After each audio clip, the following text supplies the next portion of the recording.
Hello everyone. మా గార్డెన్‌లో ఒక మంచి డీసెంట్ సైజ్ జుక్నీ వచ్చిందనమాట. దాంతోని నేనైతే మంచిగా పచ్చడి చేశాను. మంచిగా దాన్ని వాష్ చేసి మంచిగా ఆయిలేసి గార్లిక్కు లైక్ ఎల్లిపాయ, పచ్చిమిరపకాయలు, కట్ చేసిన జుక్నీ ఏసి దాంట్లో మంచిగా ఫ్రై చేసినా అనమాట.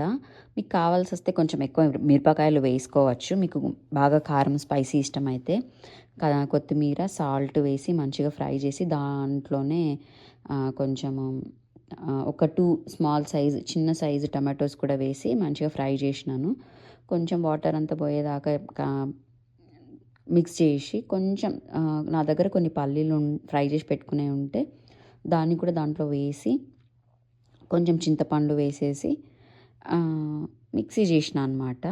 మీ దగ్గర పల్లీలు లేకపోతే నువ్వులు కూడా వేసుకోవచ్చు. అది కూడా టేస్ట్ చాలా బాగా వస్తుంది. ఈ జుక్నీ చట్నీ అన్నంలో అయినా, దోస, ఇడ్లీలోకి చాలా బాగా వస్తుంది.